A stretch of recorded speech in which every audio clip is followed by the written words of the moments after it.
I wanted to provide a little bit more detail about what I've done in regards to repairs, because in my last video I did say that I've done absolutely no repairs to the vehicle other than add water to the batteries after almost 2 years of operation. And that is true. I added water to the batteries only one time. I'm still slightly concerned about that. I check the batteries and they simply don't boil off water as much as other people tell me they should.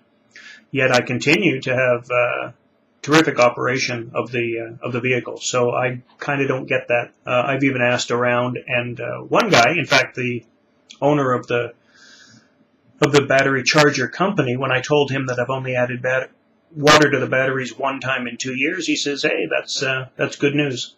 Anyway, it's just something that's kind of on my mind.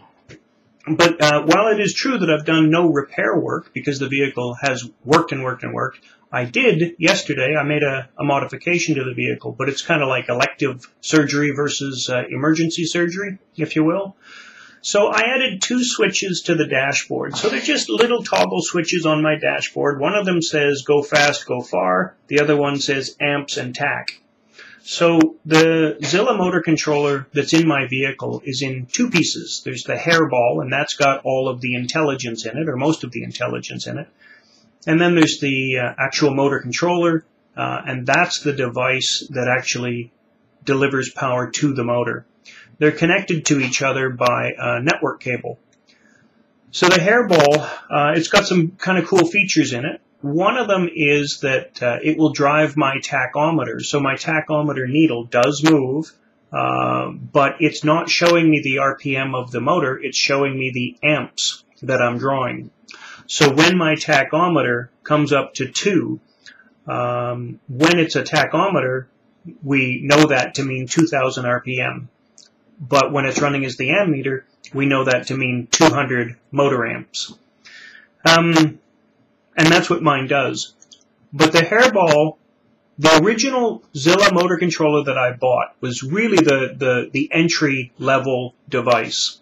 I sent it back. I sent the hairball in, I don't know, about a year ago or so, to have it upgraded to the next level up, to put in some new features. It was upgraded to the Dash A version. And I don't know all of the particulars to that. The reason I did it, and it cost me about $120 or something like that last year. The reason I did it was because the Dash A version of the Zilla motor controller has a feature where if you apply 12 volts to one of the input connectors, it changes the tachometer from amps to tach or from tach to amps. Depends on whether or not there's 12 volts on that pin. So I put in a switch to do that. So now when I drive, with the switch in one position, it shows me the amps, and in the other position, it shows me the RPM of the motor. It's kind of, it's just a gadget. It doesn't do anything. It's just for bragging rights, I guess. The other switch that I put in was the go fast, go far. So the Zilla motor controller it's a computerized device, and there are 2 sets of programming variables that you can put in. One of them, the standard set of programming variables, I have it set to deliver, 500 amps or something like that. There's a bunch of settings that you put in for how much power you will deliver to the motor, how many volts your batteries are, how much power you'll deliver to the motor when you're in reverse, a couple of things like that, and how fast the motor is allowed to spin. But there are 2 sets of variables. In valet mode, which is what the Zilla refers to it as, it's a different set of variables. So what I did was I set up a much more mild, a gentler set of parameters. So in valet mode, my Zilla motor controller will only draw 150 amps from my battery pack. I did that simply to improve the range of the vehicle. So it's a little bit it turns down the horsepower.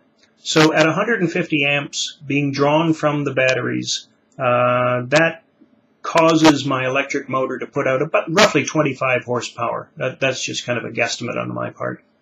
So a little bit more than the motor is rated for, but that's typical for an electric vehicle. So the reason I did this is now I don't have to worry, I don't have to look at my dashboard. When I'm in go far mode, I'm running in economy mode and I can push the pedal as hard as I want, but it won't increase the amount of power that's delivered to the motor.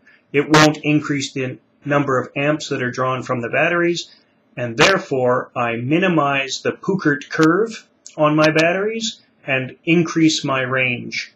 So I did it yesterday, and I drove about 60 kilometers, 50 kilometers, and I drew 77 amp hours from my batteries. And I said before that my batteries are good for about 110 amp hours before they start to bleed off and not deliver power.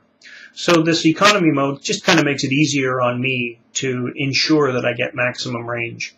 Most of the time when I'm driving, though, I go short distances, and so I just have it in go fast mode, and I push the pedal as hard as I feel like. Anyway, I just thought it would be fair to let you know that, yes, I have done something to my vehicle, but it was purely gadgetry to kind of make it a little sexier, if you will. But I didn't want to give you the impression that I've done nothing. Oh, and I washed it, and hey, maybe I'll even vacuum it today. Anyway, there you go. Thanks for watching. Leave a comment. I always like to hear back. Bye-bye.